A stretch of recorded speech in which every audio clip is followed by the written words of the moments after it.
Let's be real, setting and achieving goals when you're a mum can quite literally feel like you're walking on a tightrope. You've got kids to take care of, a household to run, maybe a job to go to, and then your business pulling at your heartstrings. But let me tell you, it is not impossible. Welcome back to my channel, or welcome if you're new here. My name is Alma and I am a mum of two under two, and I currently live in Orkney. And on this channel we talk all things business and motherhood and how we can have the best of both worlds. Today I thought that I would share with you my tried and tested routine schedule setup for achieving my goals as a mum. First of all, and I feel like everybody always bangs on about this, but they bang on about it because it's true.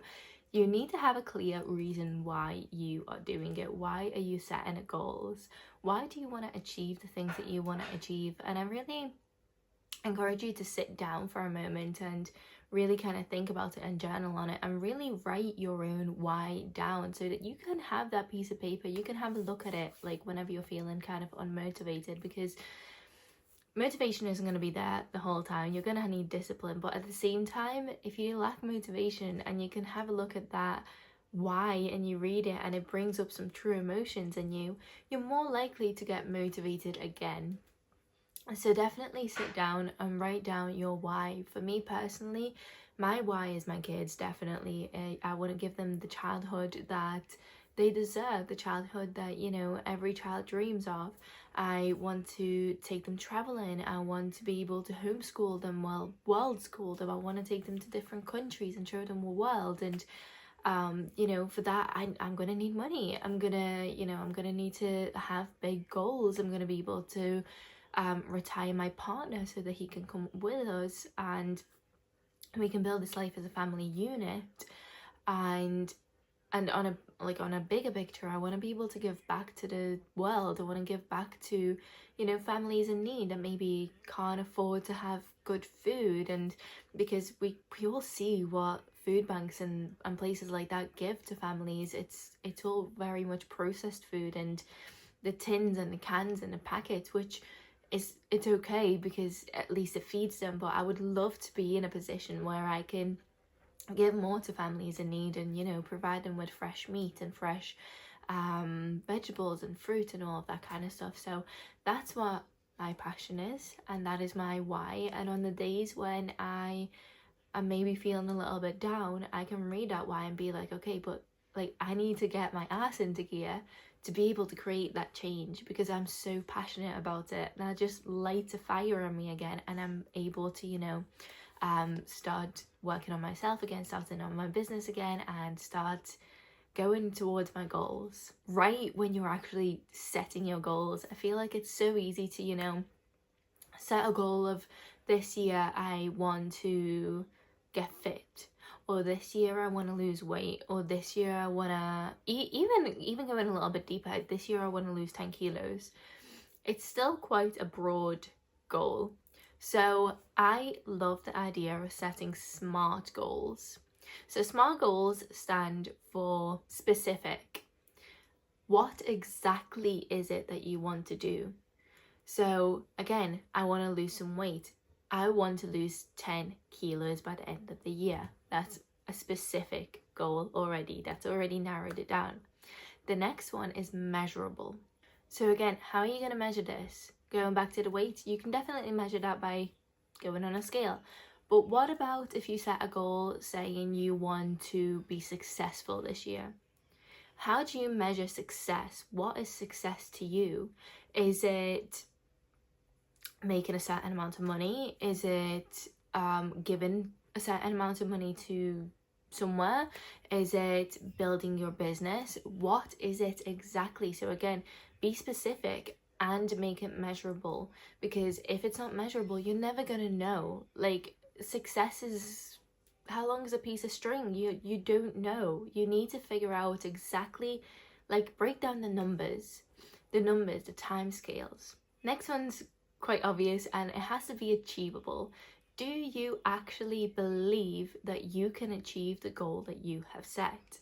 That's really, really, really important. You need to believe in yourself and be like, okay, yes, I can definitely hit this goal. I just need to give myself the path to do it. Number 4 is relevant. Is it actually relevant to you, or is it somebody else's goal? I feel like a lot of the time we set these goals and we take inspiration from other people, from other people's goals, and we listen to other people tell us what we should and shouldn't do. And we set these goals, and then at the end of the year we're like, oh well, it didn't happen because there was no meaning to it. Is it actually relevant to you? And finally, make it time bound. This is why I really love quarterly goals, breaking your goals into 4 quarters and then breaking them down, because you can say, okay, I want to lose 10 kilos this year. Break it down, say I want to lose 2.5 kilos each quarter. So each quarter you can work towards that. You can take off like whatever you've lost or whatever, because you know that at the end of the year you have a whole year to lose the 10 kilos, but then you have shorter kind of like spurs of time to reach smaller goals, which I really, really enjoy doing. So that's your SMART goals. Make sure that you write your goals down in that manner. Is it specific? Is it measurable? Is it achievable? Is it relevant? Is it relevant? And is it time bound? I want to go even deeper. For me personally, I have my 6 areas of goals. So I only, for the whole year, I only set myself a certain amount of goals. So I've set a career goal, finance goal, family goal, health goal, fitness goal, and savings goal. So they're the only 6 goals that I have set, and overwhelming yourself with different goals isn't a good idea. You're probably not going to hit them all. So once you have your goals set, you want to break them down into quarterly goals. So for example, my savings goal for this year, as just extra savings, is to save £10,000. So I have broken that down into quarters. So my first quarter, I want to build my momentum in the first quarter. So my first quarter is actually very, very, very doable goals, very basic goals. So my first quarter is to save £1,000. This quarter, again, I have broken down into months. So how much I want to save each month. Then in the months, I have gave myself an exact step-by-step procedure, basically, how I'm going to be able to hit those goals. And so how much money do I need to put into savings with every single payment that goes into my bank account? And I've just done it that way.